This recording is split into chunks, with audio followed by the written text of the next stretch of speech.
Woe to you, O earth and sea. It's the Hop Nation USA Podcast.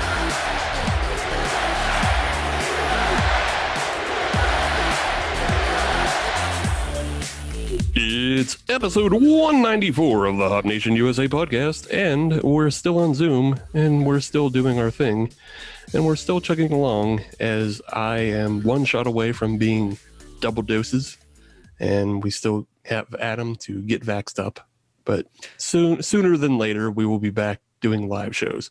In the meantime, we're doing our guest spots, and so that means I'm going to go around and introduce everybody that's with us tonight. And of course, I already mentioned Adam. He's here. Of course. Mr. No Shots over here, but I hope to change that soon. But yeah, happy to be here. Can't wait till we get those 2 shots in so we can be face to face and yell at each other instead of just yelling at a computer. Right. And it's going to be nice. And also get back in the tap rooms, interview people, do it in person. Also joining us tonight, a very special guest host. Somebody who's a voice from the past, and he's keeping to his New Year's resolution of doing some shows. It's the return of Sam. Hello, everybody. I'm back on the show. Some of you may remember me. Most of you probably won't because I'm not on the show very often. But if you are a loyal listener from a long time ago, because you guys have been doing this, 4 years now, I was on in the very beginning as one of the co-founders, but got away from podcasting for a while. But I guess now I'm back and hopefully a glorified guest still. I like to consider myself that, but I guess we'll let these guys decide. Yeah. Well, Steve, you can come back anytime you want. The mic is always open. Well, I know. I appreciate it. But I usually wait for you guys to extend the invite, and then I dick you around a little bit and I kind of tease you and say, I might do it, I might not. Let me see. I'll check in the morning of the show. And then I'm usually here. So happy to be back. Thanks. And one of the reasons why Sam came back is because we got a guest this evening that he couldn't refuse and couldn't dick us around and run us around like that. But this week's guest is probably our biggest in a long, if ever. It's our best pally, Ali Spagnola, all the way from the West Coast in La La Land. Indeed. Hey, thanks for having me. I'm so honored that the legendary Sam would come back because of me. I know. That's really the only reason I'm here. I could care less about Steve and Adam. Don't worry, Sam. This show peaked in year 1. Just kidding. Long. That's impressive. I did a year on my podcast, and I can't imagine keeping it up for that going. Are you guys once a week? Yeah. Yep. Yeah, we do once a week, and we just I don't know. There's enough beer to last us, for eternity, so that's fine. Yeah. What's 52 times 4 times 3? That's the number of beers you've had. All different. You've never repeated? No, I don't believe we have, with the exception of some Zoom guests have, repeated. But yeah, otherwise, yeah. If we still used Untapped, our numbers would be impressive. Hey, Adam and I still use Untapped. We like to track what we drink. Okay, well, I don't know. My numbers are impressive. Just because I'm not on the show anymore doesn't mean I'm not out enjoying the finer things that craft beer has to offer. That's right. Get his ass, Sam. Yeah, I got over 2,300 unique beers checked in on Untapped, so you know. Okay, I'm the one that's not on Untapped, but I don't know that you guys still use it because I'm not on it. Well, boo to you. Allie, do you use Untapped? Yeah, maybe before your podcast existed. Yeah, but it's been forever. So, yeah. Well, since we're talking beers already, and we're talking about all our unique check-ins, why don't we start with the first beer that we're drinking this evening? And the first beer we're drinking, we tried to coordinate a bit because Ali Spagnola, if you don't know, she is a former resident of Pittsburgh, and she used to have a happy hour, power hour show in which she would play live music and everybody would drink along. And because of that, we quite often drank one of the most hipsterish macros around, and we were all drinking PBR in those days. And so we decided to bend the rules against craft, and we're all drinking PBR tonight in this first segment. It's for the greater good. The rules are meant to be bent for the greater good. Yes, it's for the content. It's for the show. I've never heard of the term macro brewery before. That's funny. Yeah, it just because, like, I mean, PBR is on contract with Miller Coors, so they're brewed by an even bigger company, and yeah, we try to stick to our nanos and our locals and our micros, but hey, tonight it's big beers. This time, literally, because I'm pretty sure this is physically the biggest beer I've ever had on the show at 24 ounces. The pounder. That's You a can that's a double big fist with one hand. that's a big boy for a school night, Adam. Yes, it is. Yes, Well, it is. I mean, it would be if it weren't for the fact that it's also still just like what 4%. This is definitely what you call a walking around beer. Yeah, for sure, walking around beer. But you know, I'm gonna say something controversial. It's delicious. Is that really controversial though? It's With been as around mu- for what, 150 years? with as much as I bag on pilsners on this show, yeah, it's controversial fair. for me. That's fair. Well, I am a Pilsner guy, so I'm good with it. Yes. That's a blue ribbon winner right there. That No. screams class and deliciousness to me. So just Okay. to stay on theme, I decided that I'm not going to use a glass. I'm just going straight with the can Fair enough. because, I mean, Because who drinks Not gonna have enough PBR room. out of a glass? thank you. Thank you, Obvi- Sam. Especially a 24-ounce can, man. Drink that tall boy right from the source, or as close to the source as you could get it, I guess. You guys ever had PBR Light? No. I've had Ah. PBR Light, and it's not great. I guess it's like PBR without half the flavor. Yeah. It's Half the surprisingly flavor is gone, PBR half gets of it's still lighter. Wow, it has been too long since I've had a PBR. Now, I've been drinking some of those PBR coffees as of late. Oh, I don't know if yeah. they've made their way out to LA, but they do a cold press coffee and then a cold brew coffee.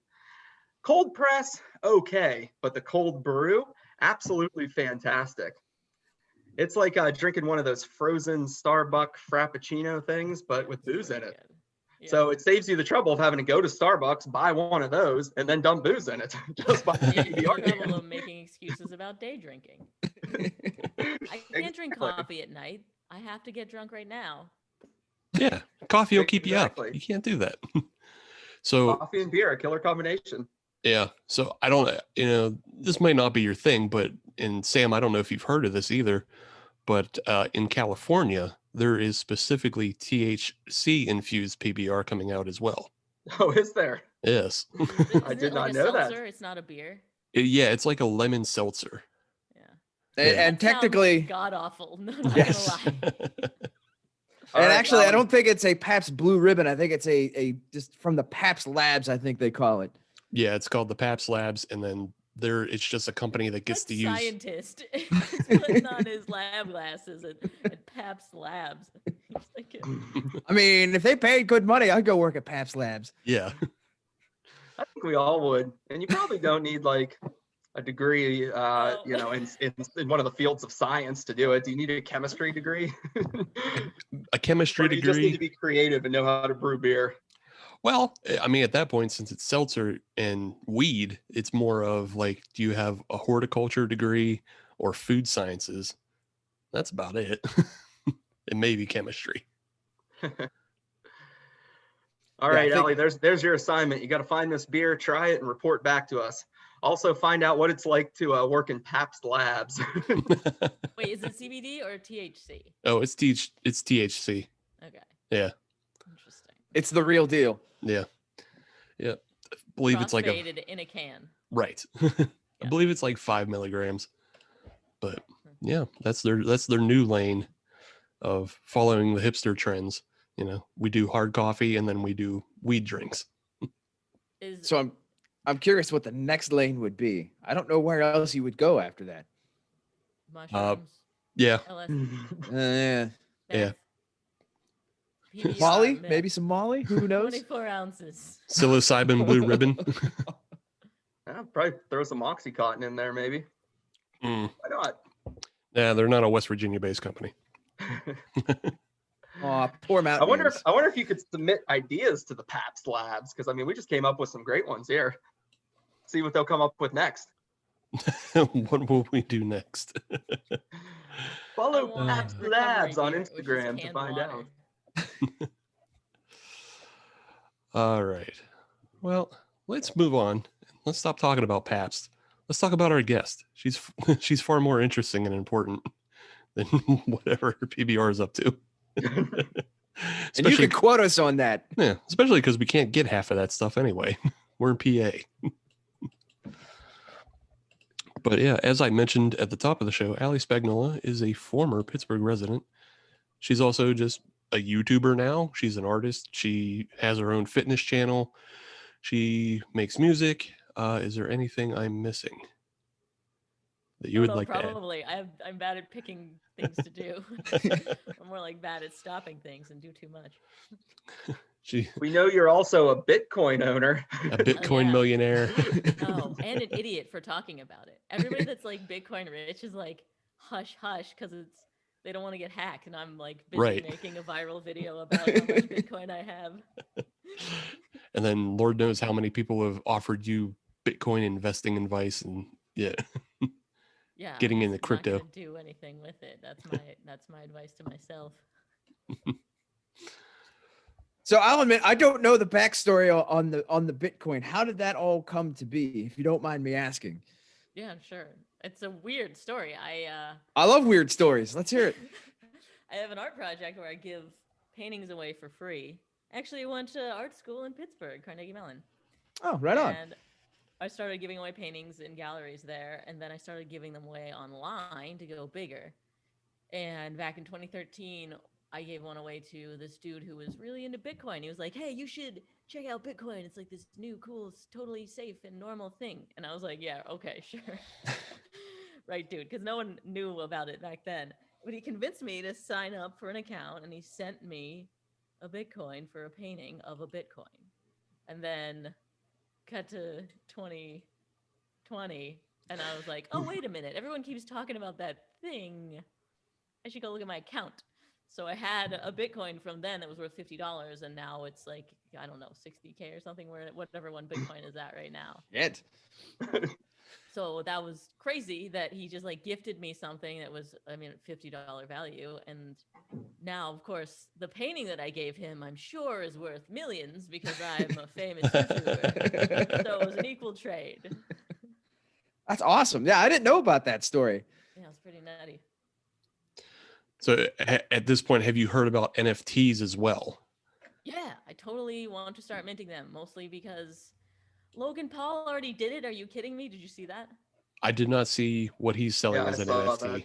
Whatever. It's an image. That he is a YouTuber that is huge and has already jumped on an NFT train. So I guess I'm second to the party, if not further down the line, because it's going to take me a couple weeks to make a video about it. But I totally want to do something with that. It just I think sense. Bleeple is the conductor of that trade right now. What's he at? 69 million he just sold that NFT for.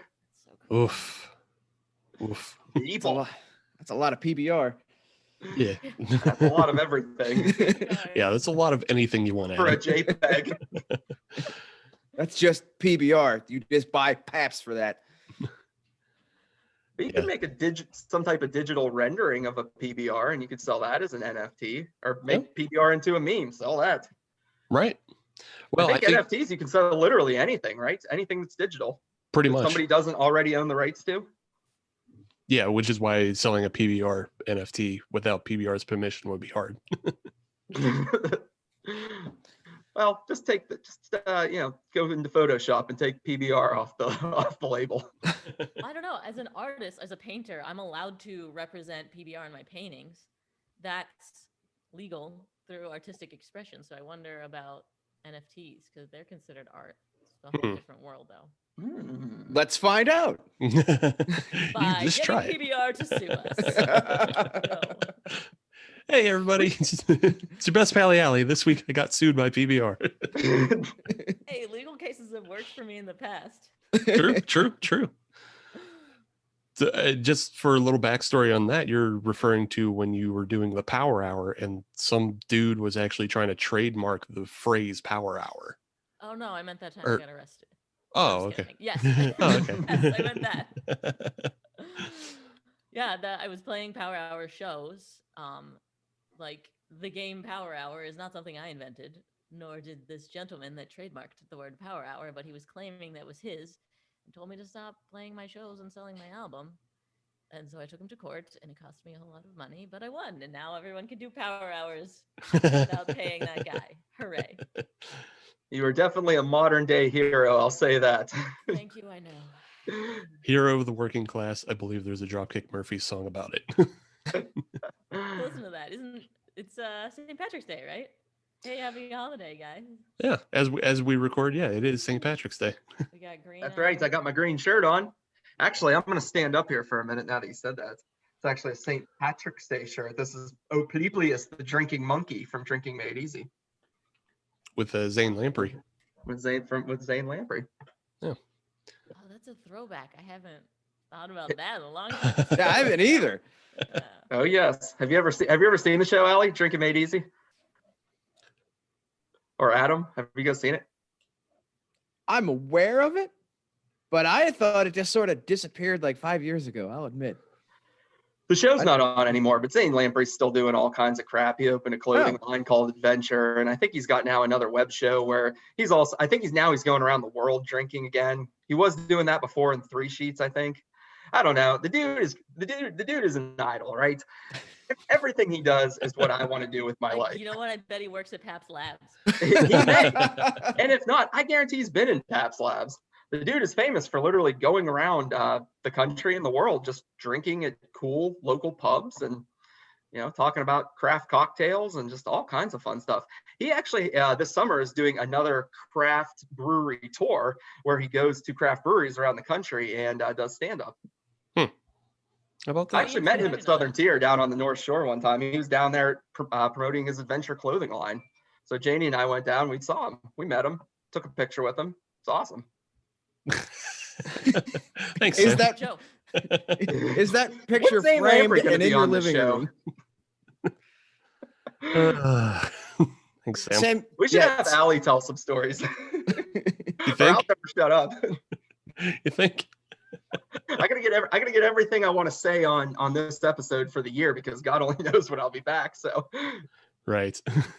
all those pent up stories. So speaking of Zane Lamprey playing live shows, Allie, how has like the pandemic affected your ability to kind of do live shows, and do you have that urge to get back out and play a live Power Hour? I know it hasn't necessarily been your topmost priority in the past years, but We're all gonna be starved for human contact, right? If there's a Yeah. time to get back into it, it's like once all this is over. Which is also like a big question mark, but like when it is safe to gather again, yeah, we should all probably drink 60 shots of beer at the same time together. Yeah, for sure. But I haven't played, actually I did. I played one Power Hour during COVID and it was a live stream show. So I was in Vegas playing to a Vegas theater. It was completely empty. It was super weird. Yeah. They had like 6 cameras set up. They were, ready for live streaming. And so they started having concerts with no people. And it was really interesting and super fun. I got to play with a Vegas band, but definitely a weird experience, like hearing nothing after you which is actually not too different than what I'm used to, because it's funny, in a Power Hour, people don't clap for the song because they're busy drinking. So I'm kind of used to that like silence, but then once people drink, then there's more like rowdiness that was just completely missing from this live stream show. Mhm. So you get like a 10 to 15 second delay and then everybody gets hyped up again. Exactly. It's super funny. Yeah, I just think the crowds are hungry for it. I from what I'm seeing, it seems like September is kind of the big month that everything's going to be dropping and everybody's going to be coming back for. Hope It's you're like right. doing stuff. Like I know like a number of beer fests that are already scheduled for it and on the books. So yeah, Interesting. yeah, I think people are hungry. They're ready to get back out. So you probably wouldn't go wrong if you had a live power hour. So instead of looking to the future, I might as well look in the past in a little bit. With the power hours, how did you get started on that? How did that whole how did you get started on that? How did it build? How did the whole thing happen? What was day one on the power hours? Day -1 was me being an independent musician with my guitar strumming in a coffee shop being like, hey, do you want to come to my show? Don't answer that because I know you'd say no. God, that's boring. And I was like, I don't want to invite people to these shows even. I want this to be easy and fun marketing. And so at the same time, I was making power hour mixes on CDs too. Man, I'm dating myself here. CDs, people. Okay. I'm guilty as well. Yeah. And that was super fun. I would invite people to parties and then like we'd listen to 1-minute song mixes. And so I was like, why can't my live show just be a party? So I wrote 60 1-minute songs that were all about drinking based on my college experience or the experience of my friends. And started playing those shows. I mean, like the first one, there was a line around the building. It was like super easy to get people to come. It was no longer a chore. And so then I kept doing it. That's awesome. Yeah, it was really fun. So for us Pittsburgh boys, which venue was that? Because I assume that did start here in Pittsburgh. Where did you start that at? Peter's Pub. Oh, shit. Oh, Peter's Pub. Mm-hmm. Nice. A bunch there. Like my seminal power hour years were totally at Peter's Pub. This like second floor. Is it still there? As far as I know, it's still there. Okay. It's one of those hard things to judge when you don't go out to clubs and bars anymore. What is still there? Yeah. Ugh. So I know Sam and I, we've seen you at least 3 times do the power hour. We saw you once at Arcade Comedy Club, and was it Club Cafe? Club Cafe, yeah. Club Cafe. And just a throwback to that, I actually found an old photo. Dope. You'll never know who this person was that you were with, Allie. Look, Steve, you have not aged a day. I know. Look, 1, that's pretty funny for the joke, but 2, underneath the graphic for the people watching the YouTube, I am a red-faced like ass. Like it is obviously after the power hour. Also, my hair is bad. After my national tour too. That was the final date on my only ever U.S. tour. Yeah, I remember that because it was like Thanksgiving, wasn't it? That a Thanksgiving show? Yeah, the biggest drinking night of the year. I forgot about that too. Yeah. The day before Thanksgiving is the most drinkingest USA night. Yes. So yeah, but Sam and I would, show up for those when you had those on the biggest drinkingest night. It was fun. My tradition was go out to power hour, then afterwards drink some more, then get up at about 6 a.m. the next day and run the turkey trot with my sister. Ugh. That's hardcore. That was the tradition. Had to do it. I'm impressed. Oh, and you survived that? You were able to do the whole trot? I was young back then, Adam. I did it. I sucked it up. I enjoyed it. I put on, a fun like turkey or Angry Birds hat and just went out there and had fun, man.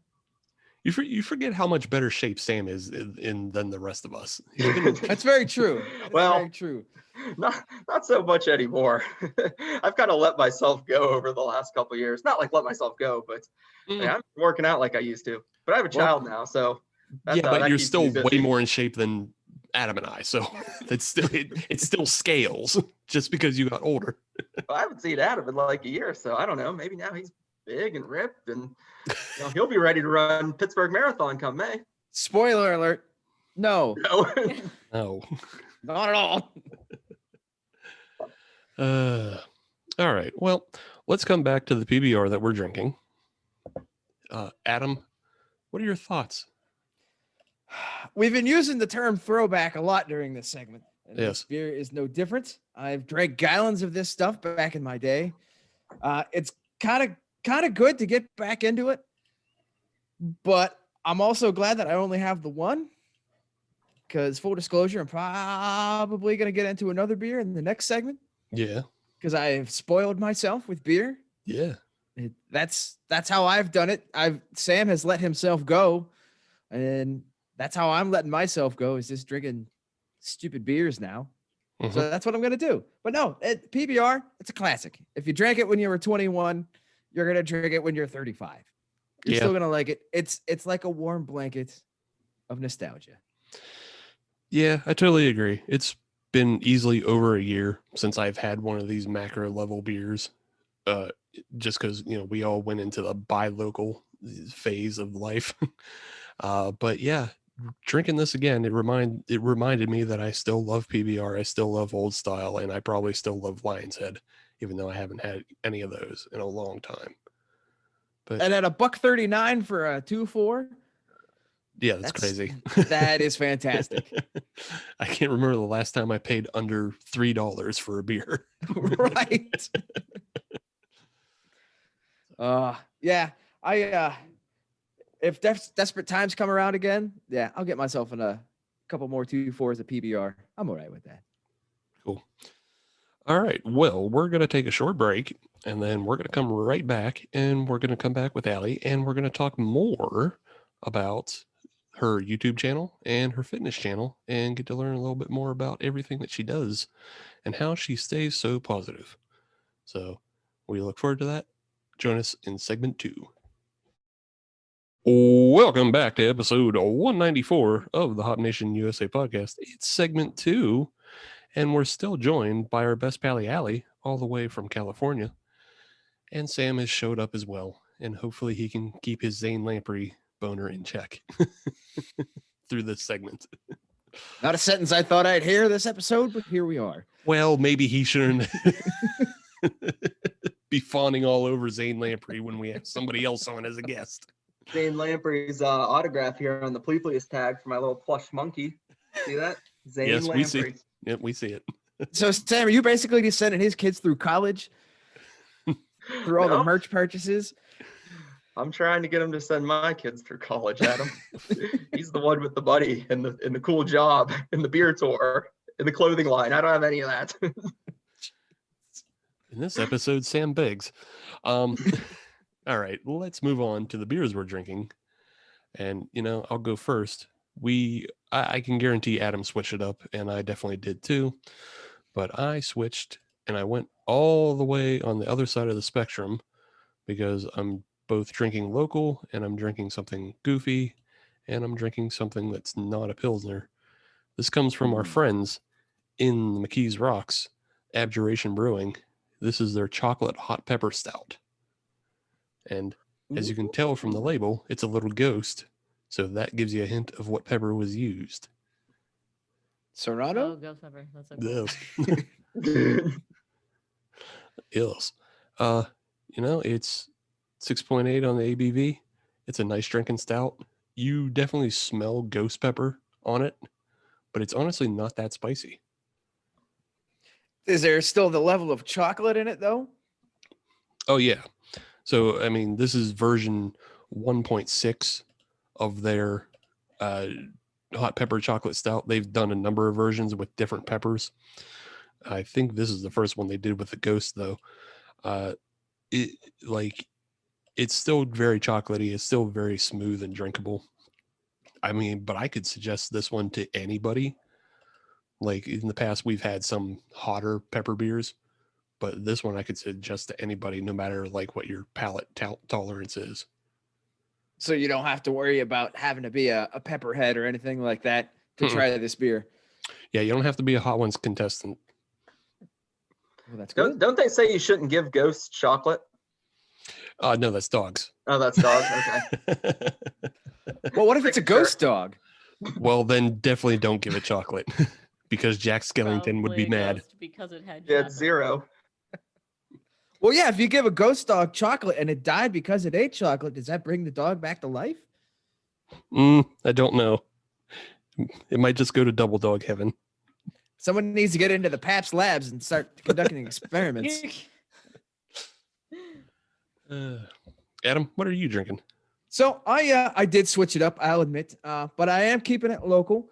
I am outside of McKees Rocks. I'm over on the north side. We're going to Penn Brewery, and we're having their Penn Marzen. I've never had this beer, which I found very surprising. I looked it up to see if I had it before. I've never had it, but it's a Marzen. It's great. Penn makes good stuff. I haven't had enough of their stuff lately. So it's a good, easy drinker. It's like 5% ABV. It's just a good old-fashioned Marzen. It's got a lot of malt to it, like no hops, which is the way beer should be. Please and thank you. Ooh, shots fired. That's right. I will stand by those words as well. But yeah, it's just a good Marzen. Penn is good at staying with the classics. When it comes to the Marzens and their Penn Gold and their Oktoberfest, yeah, they hit it out of the park. And this is another one. Unfortunately, Marzens aren't particularly exciting, like a chocolate hot pepper stout, but that's okay because that's what I want. I want just a good, clean beer, and that's exactly what this is. Fair enough. Wait, what makes a Marzen? The Mars. Made with chunks of Mars and Ghost and chocolate. Yeah. If you want a real answer, traditionally, Marzens were beers that were brewed in March. And then through the lagering process, they were ready for sale in the fall. This is like old pre-1800s, when they didn't have refrigeration and they had to just cool everything in caves in Germany. So Marzens are actually one of the traditional Oktoberfest beers. Yes. Because they were brewed in March and then would be released September, October. So if you're drinking a classic Oktoberfest, chances are that's actually just a Marzen that's been lagered in a cave. This one has not. It's been lagered in my refrigerator. The future. The future is now. Easier than a cave when you don't own a cave, but you own a fridge. Yes. Sam, what about you? Do you have a beer in front of you? I do. Now I have to say, since I was a little under the weather the last few days, I was debating if I should drink on this show or not. And I was leaning no, but then, as we approach showtime, I figured that, it would be unfathomable of me to not enjoy at least one crisp cold one on the show. So in honor of the man, the myth, the legend himself, St. Patrick, I have a little beer here called Leprechauns Drink Milkshakes Too. And this is I don't know if you can see it. It is an IPA, so right up Adam's alley, brewed with mint, vanilla, and lactose. And I will show you that this has not been popped yet, so you can't accuse me of dumping this beer out and putting water in it. Okay. And I'm drinking it out of a Guinness glass, again, in honor of St. Patrick's Day. Dope sacrilege. Rumor has it that this beer is green, so we're going to find out. Oh. And it is. Sam, I appreciate how you're approaching this like a deposition. Like we're going to be using this in court later on. Well, again, I wanted to make sure that you guys know that I did not tamper with the beer, that this is all New Trail's doing. It's kind of hard to see, I guess, when I hold it right up to the camera that it is, in fact, green, but yeah, that's as green as green can be. It comes through pretty well. That's like gummy bear green. Yeah. So I don't know. I'm going to let the head die down on this. Flavor, I'm sure it's going to taste like grass clippings and toothpaste. Yeah. If it's got hops and mint, are you kidding me? Why would anyone want that in combination, let alone separately, let alone in my mouth? Thank you. It's going to taste like hoppy scope. Sam, you go ahead and keep that in your house. I'll stick to my Marzens.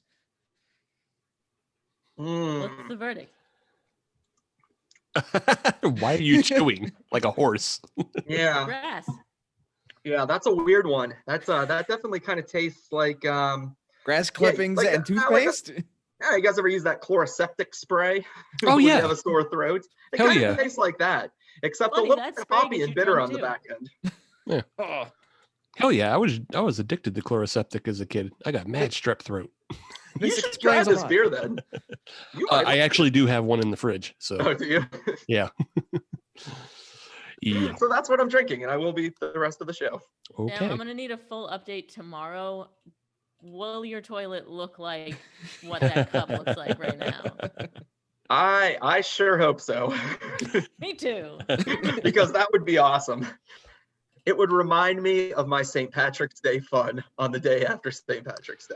Yeah. I mean, it's been hard to celebrate the past 2 years, but a little souvenir. Oh, souvenir. Yeah. He gets to have some fun bathroom time as it comes out green. He gets to pretend he's the Chicago River. That's funny. That is really bad. I love New Trail, but that is bad. It just tastes so much like mouthwash. It's unbelievable.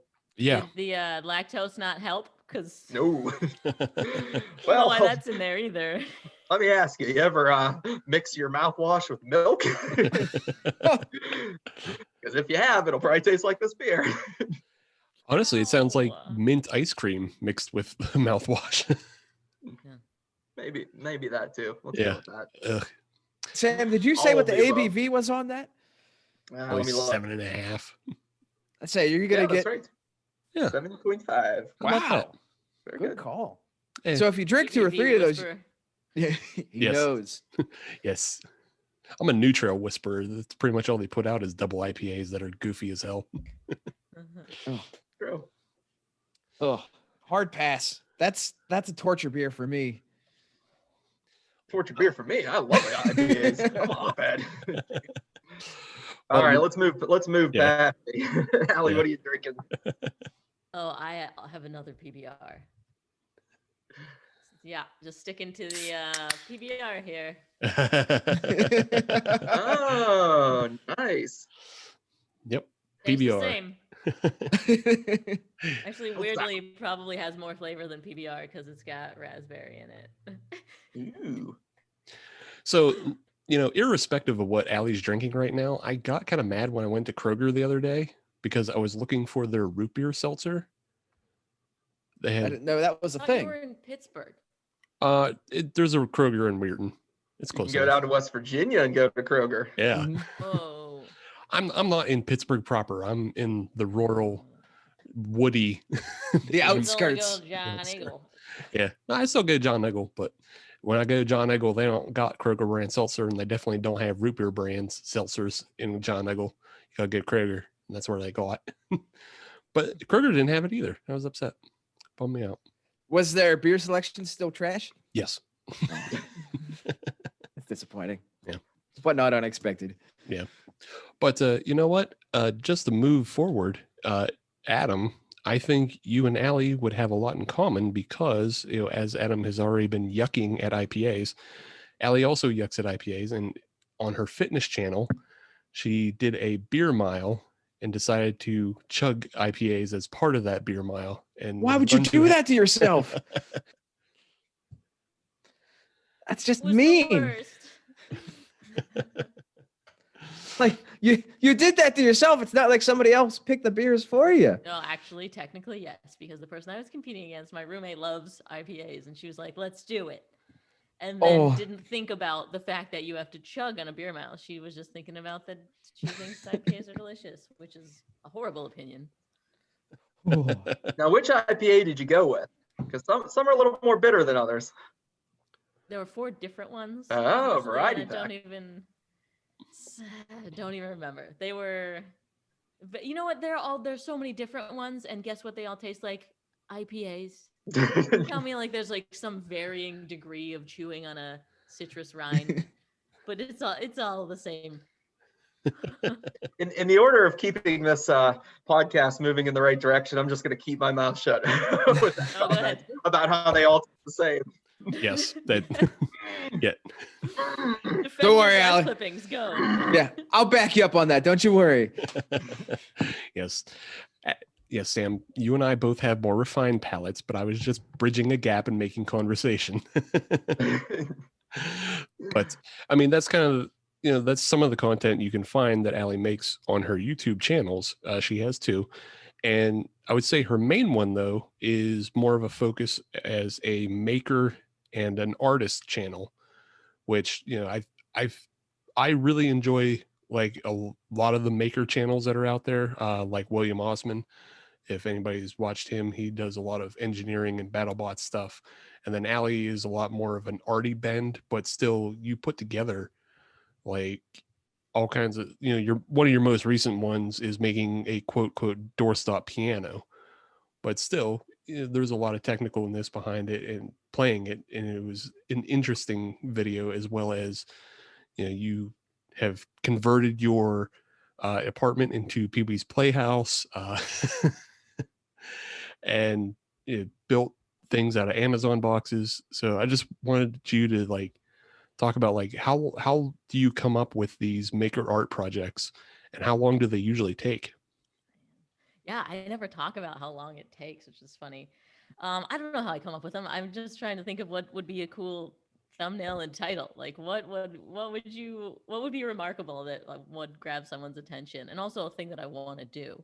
So like that Amazon thing just came about because I had so many Amazon boxes. I was like, I should make something, and ended up doing a Statue of Liberty. It was bigger than me. But yeah, it takes a long time to do these videos. I wear the same thing when I'm making something, so I'll like put the same outfit back on, and that's mostly because I'm lazy and I don't want to come up with wardrobe for a whole video that takes like 2 weeks.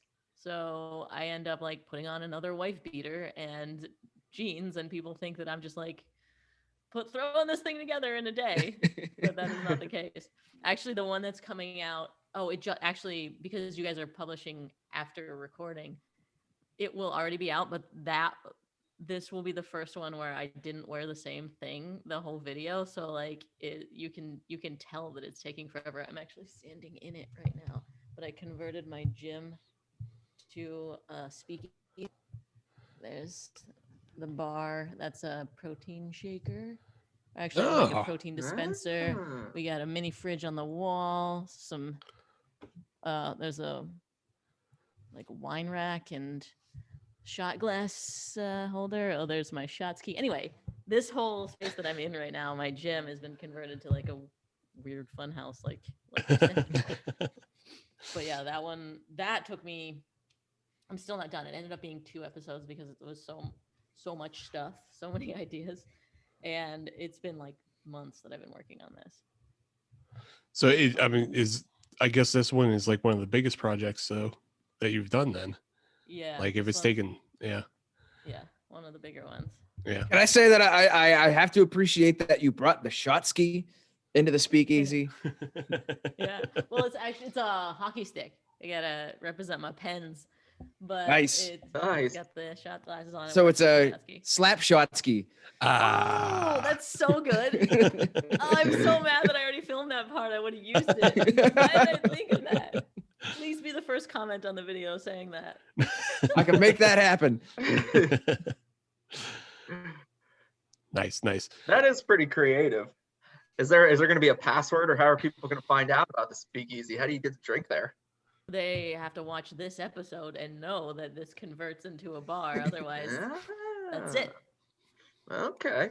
You have to say Slapshotsky or Hanson Brothers. Listen to the podcast to find the code word that will get you into the speakeasy. So one of the other ones I really enjoyed was the fidget kind of clickers that you did, and I enjoyed that one just because you had, yeah, exactly. You had made a slight miscalculation in that video. Yeah, I forgot about that. There was a moment where I was like, I should just not tell anyone about the mistake and just like shoot from there on, being like, I'm gonna cover my wall. But the whole mess up in the beginning, it was a good part of the story that I thought I got enough to cover a table, and in pop sockets, if you guys are not familiar, that if you have a bunch of them, it turns into a really cool tactile surface. And I was gonna cover my coffee table, but I measured the wrong size of pop sockets and ordered like way too many, so then I covered an entire wall. That was pretty funny. I remember seeing that video. That was a good one. So the other half of your YouTube channel is also making music, sticking with your musical roots. And a lot of it is covering songs in the style of another artist. I mean, obviously, I think a lot of that is just kind of, seeing what's popular, what popular song is out and who else is popular at the moment. Is there anybody that you have come across that you haven't gotten to like either cover their song or use their genre? I mean, there's a lot of artists that I would love to do, and I don't because it's like I know the video will tank. Like, no one wants to hear a Broadway version of a Cyndi Lauper song, but that would like make me so happy. It would get 1 view, maybe 2. My mom would like that too. But otherwise, yeah, I mean, there's plenty out there that I would love to do, but I really try and stick to stuff that would resonate with people that are watching. Is there any musical genres that people would be really surprised to find out that you are into? Yeah, Broadway, definitely. Broadway. There's a reason why I said that. Like, Yeah. And Cyndi Lauper, like, for sure. I mean, Cyndi Lauper, she's still pop and relevant. I think people still enjoy her from time to time. Yeah. But Timeless. yeah, Broadway is definitely not everybody's cup of tea. I mean, it should be. Well, I guess Broadway is the IPA of musical choice. You have to have an acquired taste. As a person who's only really been to 2 musicals in probably the past 10 years, yeah, it's not for everybody, but Which ones? Book of Mormon. Great choice. That's accessible to many. Yeah. And then Sam and I went to the Toxic Avenger musical. That's right. Existed. Cabaret theater, baby. Oh, cool. Oh, I performed there once. Interesting. They That's a cool wrote place. their own musical? Yeah. They built like a set for it and everything. And it was, because it was in the cabaret, it was obviously a little more interactive because they had the actors in the audience from time to time and running up and down the walls as well. So yeah. But yeah, it played to my taste. The other one I would go see would be Evil Dead the musical, but that's all within like my genre of things that I like. Wait a minute, there's an Evil Dead musical? Yeah, it was in Vegas, bud. I didn't know that. I'm sorry, I'm uncultured swine. Yeah. Who knew what you were missing, Adam? I didn't know that either. And I'm actually a fan of the theater. I've probably seen the most musicals here. Well, maybe Allie has. Definitely, I've seen more than you and Steve. Yes, for sure. I did enough in high school. I was always in the pit band. I was always in the black shirts down below. So I saw my fair share in high school, and I was good to go after that. Fair enough. Allie, do you have playing auxiliary percussion? How did you know? That's who's in the pit, unless it was like bass or drums. No, I was the idiot in the back playing the drums. I love it. Me too. Nice. I marched the bass drum in freshman year, but then pit after that. Nice. All right. Yeah, we need to not talk about marching band stories because we'll be here for 3 episodes. So in. You marching band kids always had, you're all to watch out for. Trouble. You can just call us nerds. You were the only it's one okay. not in the marching band, Steve. You missed out, man. I know. Well, that's because I tried playing saxophone and I was bad at it, so I quit. So you just quit and give up? Yes. That's when you got to work harder, get better. No, I just found other things I liked. Wait a minute, Sam, you were in the marching band? Oh, yeah. First chair trumpet, baby. Southside band. Yeah, that sounds about right. Oh, yeah. I love marching band. It was great. I even got to be president of the band one year. Me too. No. Wow, we're learning so much about each other. I know. Holy shit. Yeah, because I thought it was going to look good on a college application for some reason. That does, man. That's why you were in the pit, not because you liked playing? Well, no, that's why I went for. That's why I was band president. I was in band all through high school because I enjoyed it. But to actually hold an officer's position, it's like, oh, this will look good on a college application. Oh, I got to do this. And what does the band president do? You have your finger on the band nukes? Pretty much all I did was there was the oboe football. See, our band at after the halftime performance was over, we got to go and meet the other band and talk to their officers. So Oh. only 4 people got to do that. So it was like you were in an exclusive club when you got to leave in the 3rd quarter and go meet the other band. So that's what I got to do as president. That was about it. We were 2nd quarter. We got to do it the first half of the game. Why are we still talking about marching band stuff? We have so much other stuff to I don't know, discuss. Do we? You mean this is fascinating? Keep going with the band stuff. I can tell you about all the times I got in trouble with our band director. Was it several times? Oh yeah, I got kicked out of band multiple times. Most of the time it was just for swearing in class. People found it funny. Band director didn't find it funny. You were also kicked out of gym class for swearing. You were kicked out a lot of classes for swearing. I know. It's amazing you made anything out of yourself, Sam.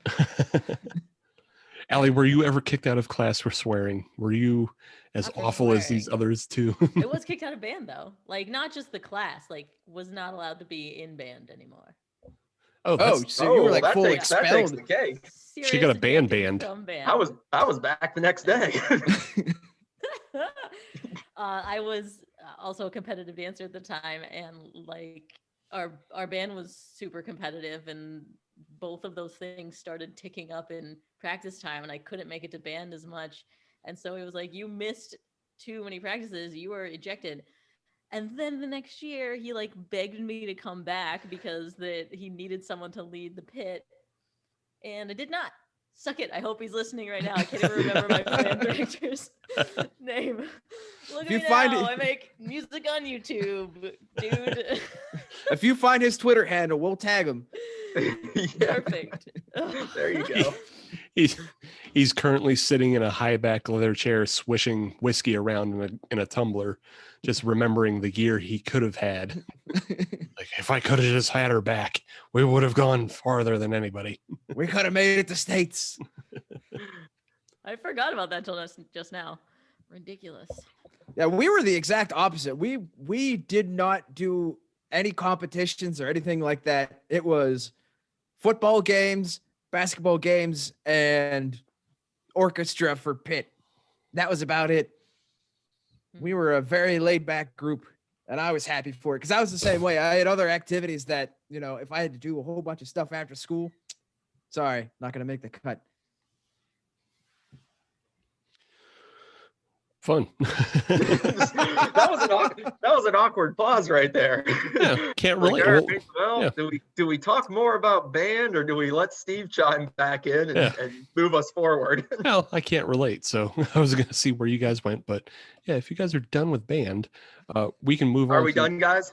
Should we move on, or should we keep going? Take more of a dump on my band director. Hold on. So anyway, he had this stupid haircut. Okay, move on. Okay.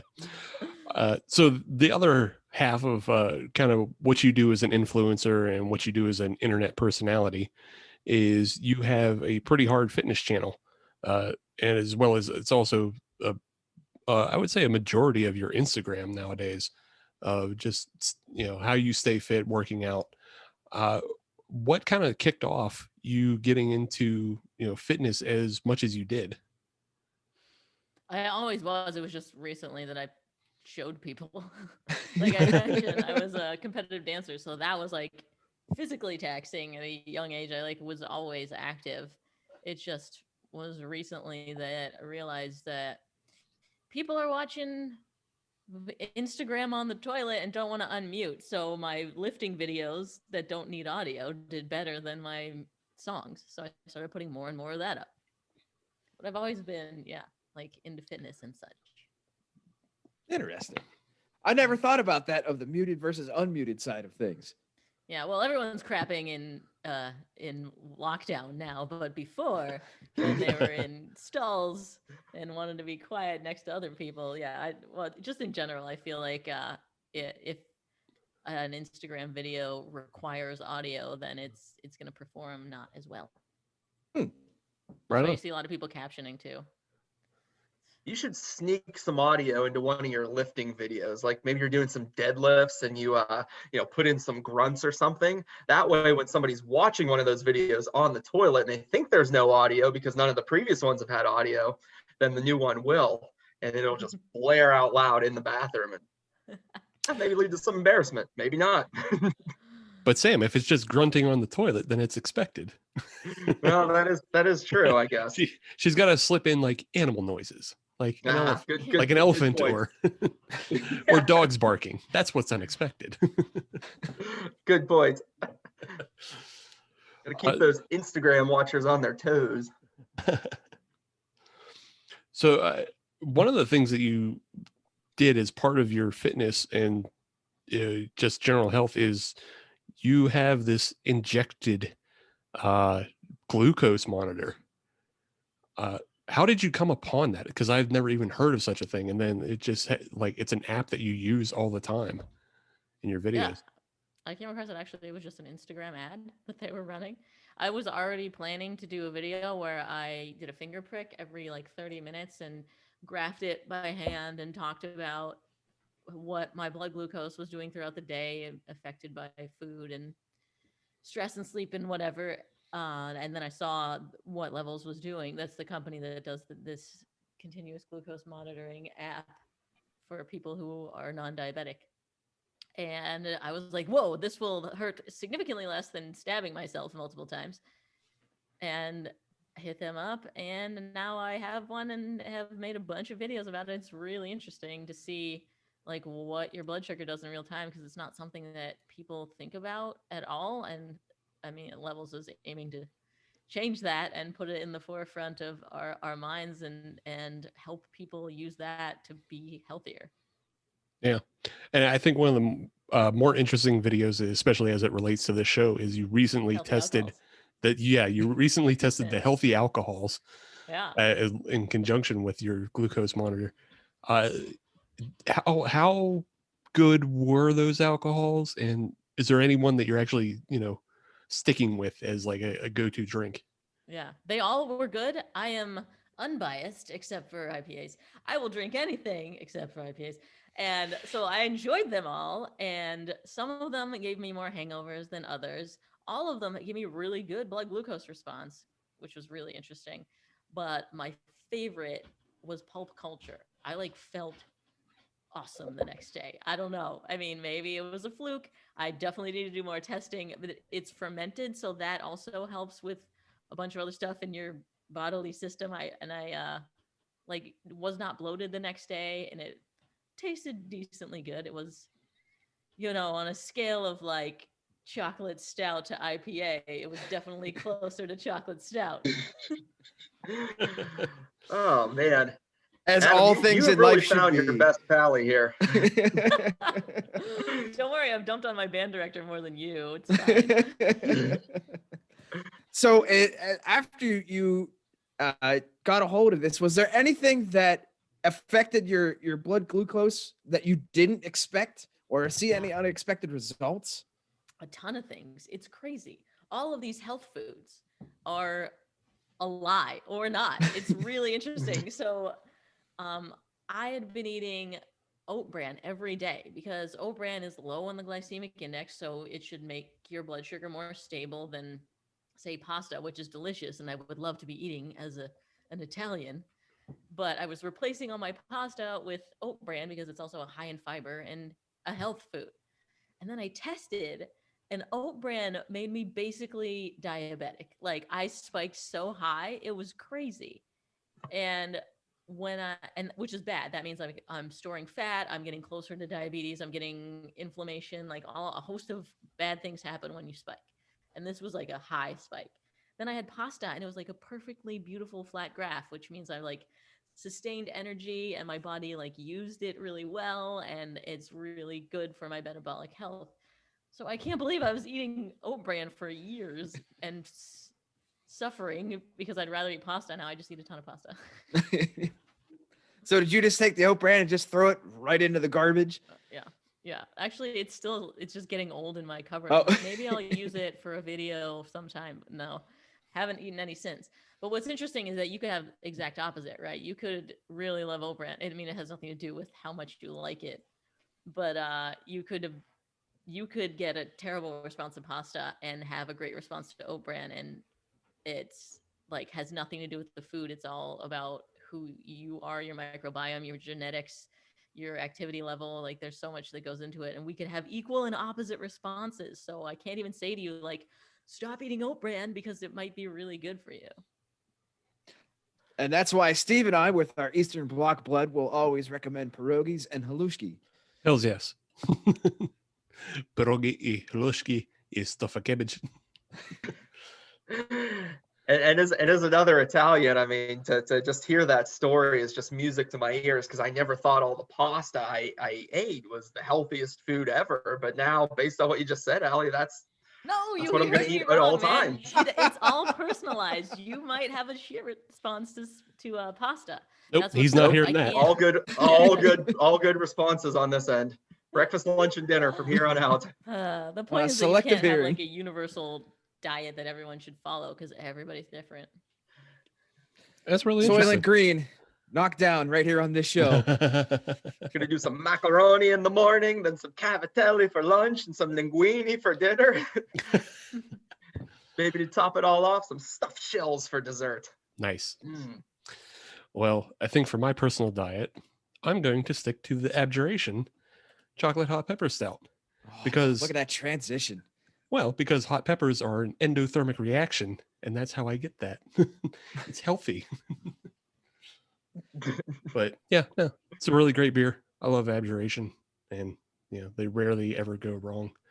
And if they go wrong, I don't bring it on the show. So ha. Smart. For me, the Penn Brewery, the Marzen. I mean, it's a Marzen. It's gonna be fairly basic. It's got a good, maltiness to it. So it's the exact opposite of an IPA. So I'm okay with it. Plus, it's from Pittsburgh. So again, I'm okay with it. Yeah, it's a good beer. If you know what you're getting into, that you're looking for just a basic beer. Yeah, Penn Marzen. Go grab some. On to Sam. With your toothpaste and grass clippings. Yes, well, it may be green, but it still tastes like scope. But my teeth are looking really white, and my breath smells awesome. Nice. Minty fresh right before bed. That's all I can say about that. And Allie, I assume your PBR is still great? Yeah, it's weirdly making me drunker than usual. Normally, a PBR doesn't send me that much. I don't know what's happening here. Glucose. All right. Well, we're going to take another quick break. We'll be back with segment 3, and Allie is going to take on the Pairdown. A classic segment from this show, because Sam is also classic. See you in a minute. It's episode 194 of the Hop Nation USA podcast, and it's segment 3, and we're still joined by our guests, Allie Spagnola and Sam. Hello. I appreciate that you gave Sam the undercard. Yeah, of course. You gotta say it was well deserved. Oh, absolutely. 100%. People are not here for Sam, except for maybe his wife, and I don't know if his kid's in the podcast yet. So He is, just not this one. I understand. Well, I mean, he's not even 21 months yet. Yeah, he can't so drink. He can't drink. Yeah, he's a American life kid. He's got 6 more months to go, and then he'll be 21 months, and he'll start listening to the podcast. We'll start drinking beers together. It'll be great. Just give it time, Adam. Patience, my friend. Patience. Well, if we need to start boning up on bubble guppies, let me know. We can do that. We can adjust the show as needed. We may need to. I don't know what bubble guppies is. I'm moving on. Adam, what are you drinking this segment? So I have actually done a very rare thing in the last year or so, and I have a beer that is not from Pennsylvania. This is the Salt and Sea from Flying Fish out of New Jersey. This is a session sour made with strawberry and lime. It's supposed to evoke thoughts of walking on the boardwalk in some sort of New Jersey shore town. And it's supposed to taste like saltwater taffy. When I cracked it open on the nose, it did have a very nice strawberry smell to it. I was pleasantly surprised by that. I didn't think it would. So that was a good start. And then I drank it, and it's fine. But I don't know. It just seems like it's kind of lacking in something. Like everything that it says is there, but it's not there to a level that is good enough. Does that make sense? It's almost like it's watered down, but not quite. Okay. So it's kind of like every other flying fish beer you've ever had. Oof. Yes. Oof. Yes. I didn't know we were dunking on flying fish in this We were episode. talking about basketball before we started up. That's just my mindset right now. Yeah. I get it. And I didn't want to go dunking on flying fish, but unfortunately, it kind of just tastes like whenever you had, like a strawberry limeade that you got at Burger King, and the ice started to melt a little bit, and you're still desperate to get back and get something else to drink. Yeah. That's kind of what it tastes like. Huh.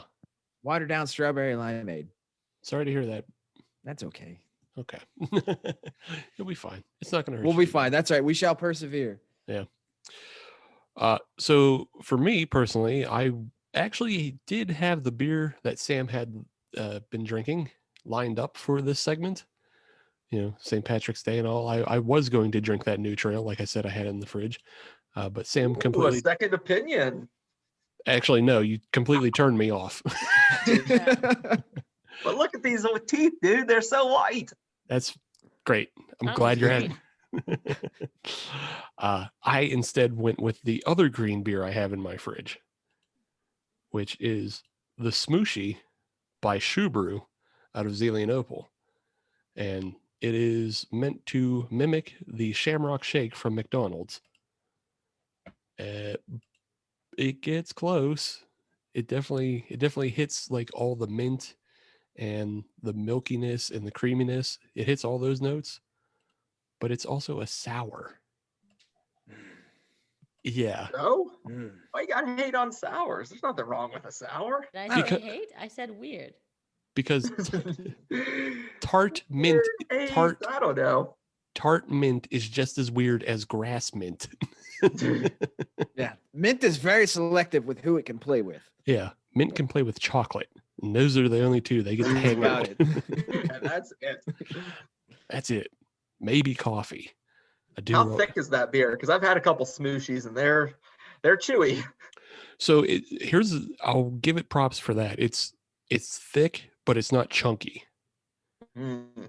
Like we recently had a beer on the show called the Mortalis Hydra, and that beer is literal chunks. I don't even think it was beer. I don't think there was alcohol in it. It was trash, and it ruined my glass. I was very upset. This one, it's fine. Like it's not. There's not chunks floating around in it. It's just very thick and creamy and minty, but also tart. If the tart wasn't there, it would be perfect because it's 9%. So you'd just be getting blasted on Shamrock Shake. You can just do that by putting Jameson into a Shamrock Shake. Allie, for many years, I exactly did that very thing. Yep, me too. Actually, I have some in my speakeasy right now. Look. Very nice. True. A little caffeine too. See, for your day drinking. Yes. My mixture used to be a Shamrock Shake, a small coffee from McDonald's, and then Jameson. $1. Yeah. Love it. Mix it all together. You get the coffee, you get the mint, you get the JMO. And it was a good And St. go down Patty's. to Market Square where you can drink outside. Oh, I miss those days. Oh. Reminiscing, Market Square. That was the best. We used to do that every year. Mm-hmm. Oh, it was so much fun. We probably hung out, honestly. We all were together drinking exactly what he was talking about and blacked it out. None of us remember doing that. Nope. We're all just glad we got home with the same shoes we started with. Yes. Speak for yourself, amateur. Yes, Adam I never. remember running around Market Square begging restaurants to let me use the bathroom because Yeah, the lines that for was the always porta great, potty man. were so long. Yeah. You got to buy something. Pour me a beer. I will be back in a minute. I don't care what it is. I will buy it. But I need to do something first. Well, that's when your girlfriend, now wife, came in, handy because she was able to go to the bar and order for you as you ran to the bathroom. He'll be right Not back. That guy. No, he's with her. He's ordering the drinks. It's okay. Yes, good times. And maybe 2022, we'll just while out and try it again. Who knows? Or maybe we'll just stay inside. Kids can dream. Kids can dream. With that, though, let's move on to what segment 3 is about. Segment 3 is always kind of our fun game segment of the podcast. And this week, of course, we're joined by Alex Spagnola. And I already mentioned at the end of last segment that we were going to bring back the Pairdown. The Pairdown.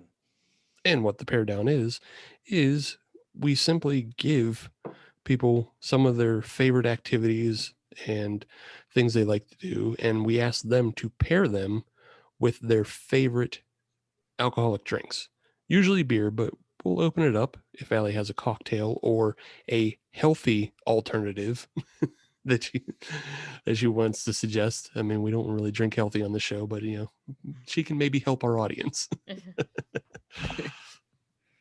But just to start off real simply, we talked about your fitness channel and how you've done some alcohol testing along with your glucose monitor and everything. But do you have a favorite drink post-workout?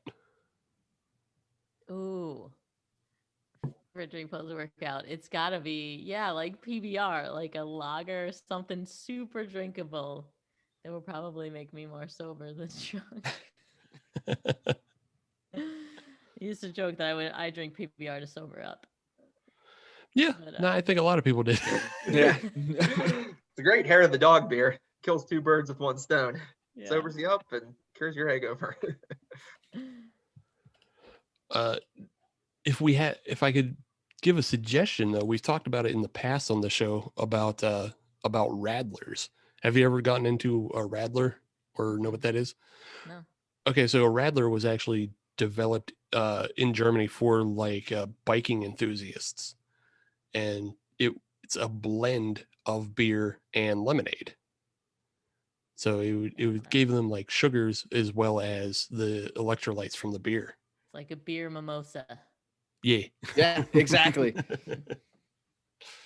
Except it's got a fancy German name to it. Sam, you're an exercisey type. Do you also have a post-workout? Yes, I do. Well, I don't have a specific, well, I do have a specific beer that I'm going to share with you guys, but, post workout, one of the things that they always say, to aid in your recovery is that you should drink chocolate milk after your workout because it has a lot of protein in it. So I would take that as meaning that I should have some type of chocolate stout after a workout for the exact same reasons. And I just had a fantastic one not too long ago called the Triple Thick, which was a chocolate and vanilla milkshake stout from Hitchhiker, or chocolate and vanilla ice cream stout, I should say, from Hitchhiker Brewing here in Pittsburgh. And it was really great because they achieved some really solid flavors of both the chocolate and the vanilla, a nice blend. It's like if you buy Neapolitan ice cream, but it just doesn't have that crappy strawberry flavor in there. It's just the chocolate and vanilla. So I guess it's really not Neapolitan at all, but it's kind of like that. And it's really good. And it was like 10% too. So you can recover from your workout and get drunk at the same time. So again, killing two birds with one stone. Fair enough. I'm glad to hear that you have the seal of approval on that because I have one sitting in my fridge right now and I've been waiting for a good opportunity to drink it. So, well, next time you work out afterwards, I need to work out and then I could get in on some of that action and then feel terrible about myself. No, you won't feel terrible about yourself. You will love yourself. Love it. Love ourselves no matter what. If we want to drink after a workout, we should be able to, and we should be able to do it guilt-free. That's true. That's When true. I ran the Pittsburgh Marathon, the last 4 miles stretch, they were handing out Penn Brewery beer. It was past the brewery. Yeah. Right? Yeah, Penn's been a long time supporter. I've also read that it is a good recovery drink. The carbonation helps you rehydrate faster. I don't know about the alcohol making you dehydrate, but then the carbs in it is really fast acting and straight to your muscles when you need it. Yeah, you're not necessarily supposed to go 10%, but However, if you wanted to go choosers. Yeah. If you wanted to go a little bit lighter, I do have another suggestion for you. The beer that I would have gone with is a Gose because Goses always have a lot of salt included in them as well. Electrolytes, there you go. And that'll help you with recovering some of your calcium that has obviously been expelled. And one in particular is from D9 Brewing in North Carolina, just outside of Charlotte. They have one that's called Brewer's Day Off, and it's a cucumber melon Gose. Oh yeah, that one's dope as hell. Yeah. Yeah. And it Tastes like cucumber water. Exactly. Cucumber water with a little bit of the salt added in, plus a little bit of alcohol to make things interesting. Yeah, I think that would be a good one to try out after you're done working out. Yeah. All right. D9. Good for them. All right. Well, Allie, your next category, as an arty person, I understand that I'm an arty person. You know, being an arty person, yes. Yeah. I animated this, floating head in After Effects. I do all our t-shirt art, so I somewhat understand being an arty person. But I always understand that there is a lot of preamble before you actually, put pen to paper or start sculpture or, do as you please. What is your kind of sitting around thinking, ruminating beer as you prepare for a project or alcoholic drink? Say Four Loko. Four Loko? This counts as a beer. It's a malt beverage. Yeah, you're just blasting off. Well, it's like 3 cups of coffee and 3 beers too, and it's So I would have to go with that. Again, we're talking about mixing caffeine and alcohol. Yeah. I guess I could try the cold brew PBR too. That would probably work. Yeah, probably. Yeah. Yeah, it probably would. I'd go with cold press coffee PBR though myself, but to each his own. Maybe you'd like it more.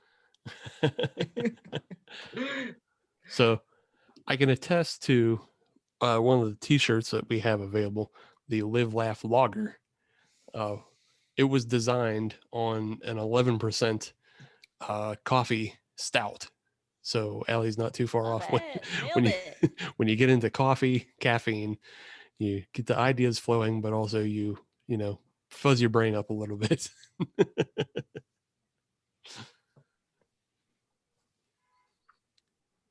I'm not arty at all. I'm sorry. I'm not arty at all. But if I do have to ruminate on just things in general, typically I'll go with a sour. Actually, Evergreen has been making a lot of good ones with their Sorbetto series. Mm-hmm. Yeah, that'll get the juices flowing for me, because they've got, I don't know, like a dozen different varieties. So if you can find the variety that will help you ruminate in the direction you want, get it. It'll help you out. Cool. Gotcha. All right, Allie. Right. Oh, I don't get the answer? I'm sorry. I thought you Sam did. can participate too. I'm such a classic guest. People forget I'm here. I thought you had jumped on the train. I thought you jumped on the Four Loko train, but yeah, no, go ahead, Adam. Nope, that's Sam.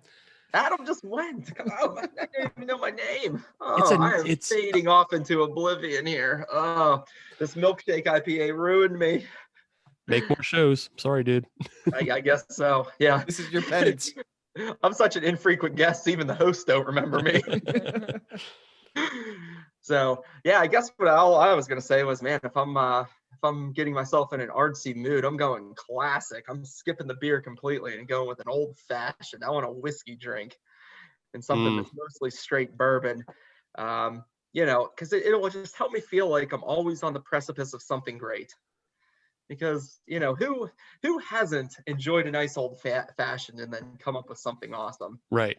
Whether that's made it into the public eye or it was really just amongst their friends or even just themselves or, one of their pets. I mean, everybody has done something great drinking an old fashioned. So that's what I'm going with.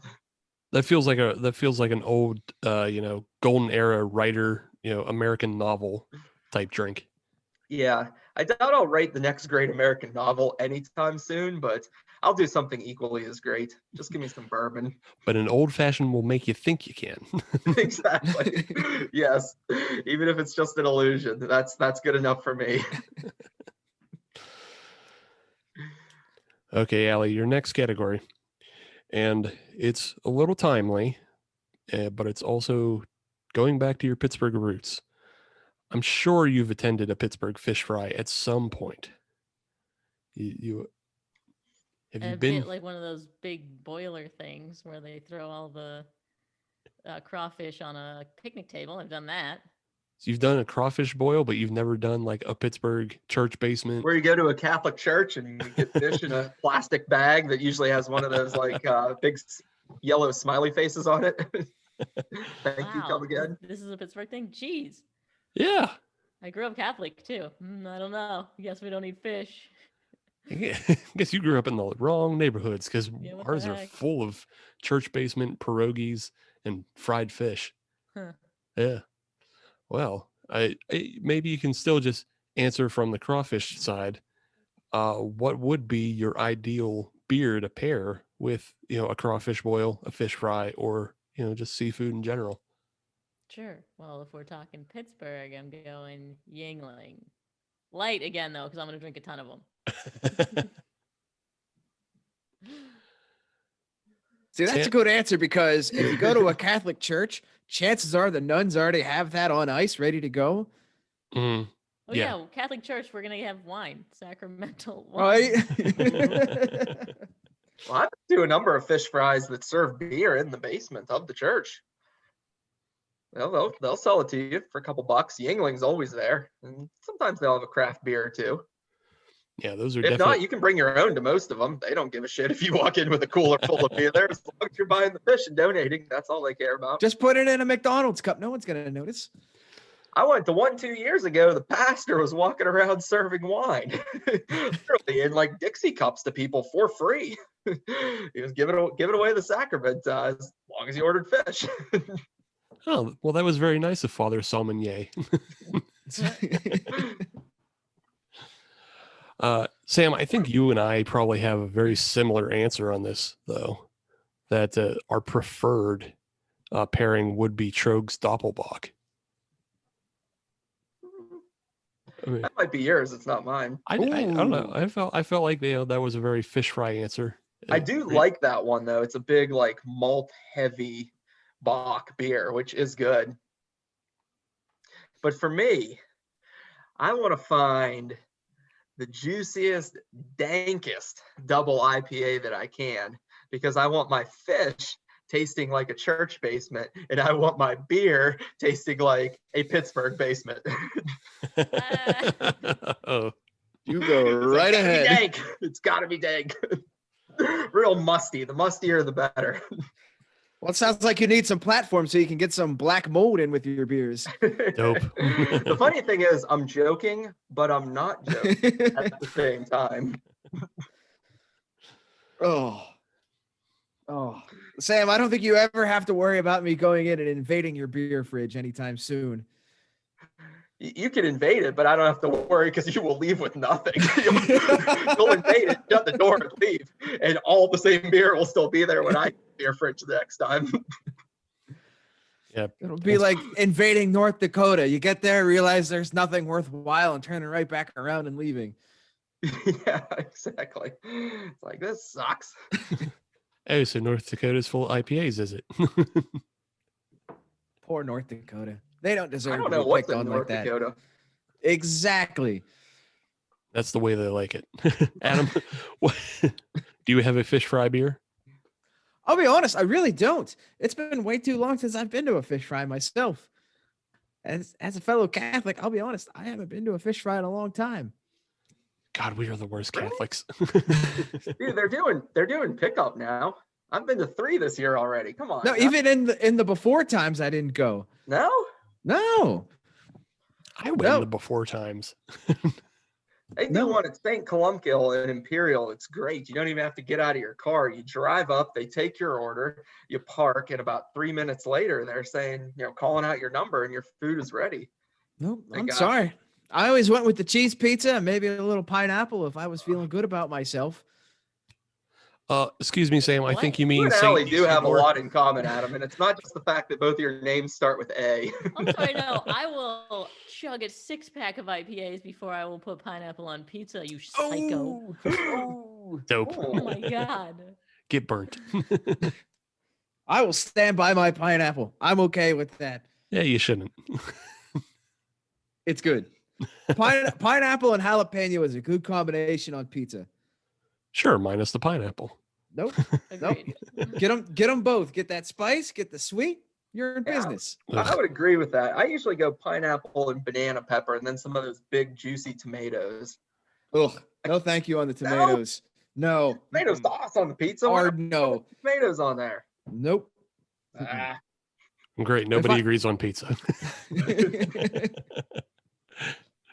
I'm honestly mad Pizza Hut stopped carrying anchovies because I used to love the bacon anchovy pizza that you could make. See, if I could do bacon, pineapple, and jalapeno, that's my ultimate pizza right there. Oof. Oof. Sign me up Oof. 3 times over. All right. Well, we'll do that. We'll put it into change.org. In the meantime, let's get back to some of the favorite beers that we would enjoy. Allie, you obviously already mentioned that you're a Penn's fan. Do you have a Penn's beer? A Penn's beer. Oh yeah. Labatt's. That's what they always have at the games. Yep. In that big old Yes. plastic cup. You collect them and get 10 of them so you can play Pong. Yes. See, I knew that one would bring everyone back together, unless Sam wants to dissent. But yes, Labatt Blue.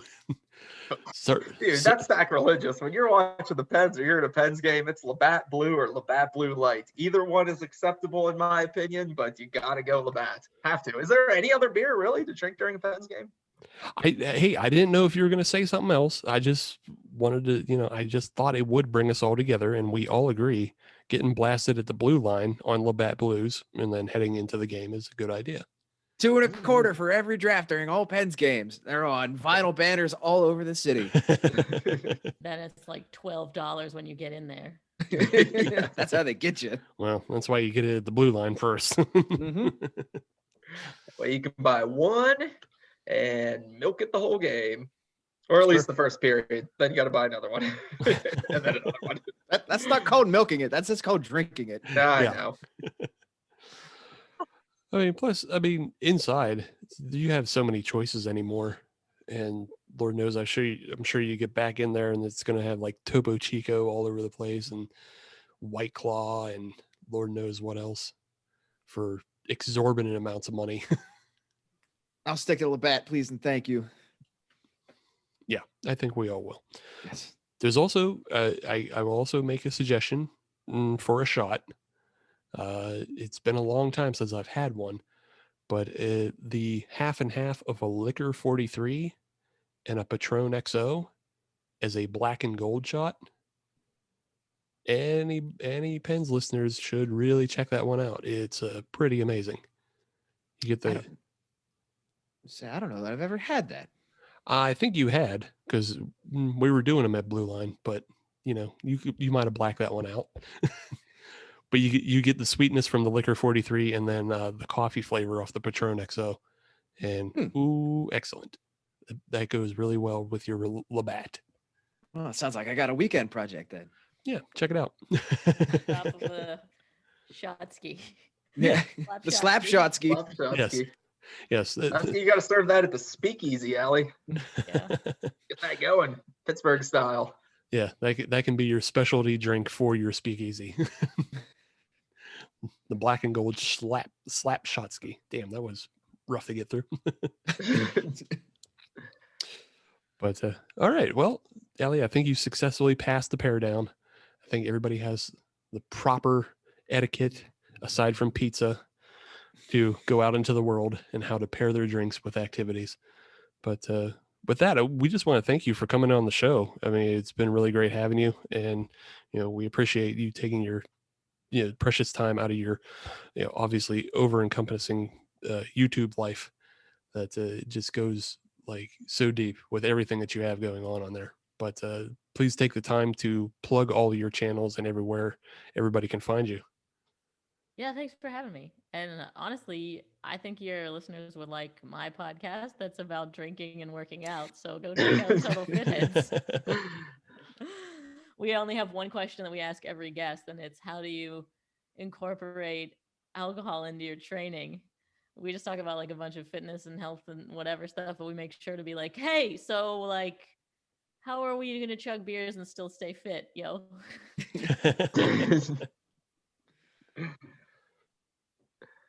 And what's the best response? Who's in the lead for the best workout tip when it comes to working out and drinking? Man, Brian Borstein, he was a few episodes ago, but he talked about just getting super blasted and then doing like a CrossFit Hero WOD. He owned a gym, so his friends would get super drunk on the boardwalk in Santa Monica, or no, in San Diego, and then go to the gym like after hours and do like workouts. It was like nutso. Oof. That sounds gross and terrible. I once had 3 Southern Tier creme brulees and then went and ran a mile, and that was the worst thing I've ever done. Ask, that sounds terrible. What was that, Allie? What prompted that? Oh, I was just went to a bar after work with friends, and then Adam actually texted me to go running, and I needed to go running because I'm terribly out of shape. Oh, Yeah. Fit that mile in. That's right. We'll call it a zero-sum game. Yeah, exactly. Hey, all it was I didn't puke, so. That's actually surprising after 3 Southern Tier creme brulees. Yeah, well, hey. Accomplishment. That's back when I was young, and I. Could you do that today? No, because I couldn't run a mile today. I don't know that I could drink 3 creme brulees today. Yeah, sounds run. I would still probably throw up. Yeah. Oh, too much. See, maybe after you have 3, you will think that you can run a mile, and you will try, and you will succeed. Yeah, there's a lot of definite fake confidence in that. Yeah, I'm pretty sure my knees would disagree with that. Yeah. All right.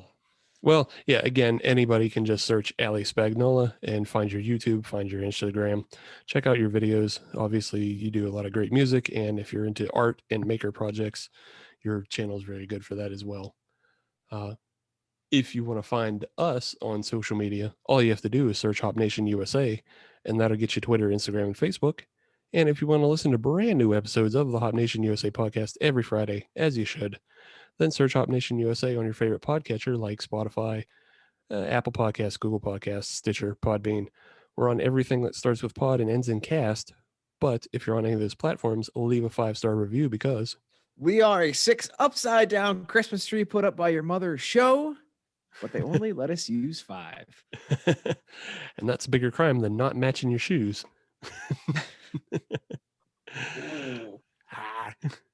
But yes, thanks again, Allie, for coming on. And we will be back next week. We'll have something new. I'm not sure. Plan. Yet. That's what we usually try to do. Try to do that. So yes, Allie, thank you again. It was great having you on the show. It's good to talk shop. We'll have to have you again sometime. Yes. We'll talk Pittsburgh. And perhaps just maybe, once everything opens up, you'll come back and grace us with a power hour. Please. We want to do the power hour again. We can't do this on our own. We need a fearless leader. The guiding light. But yeah, we'll see you all next week. Goodbye.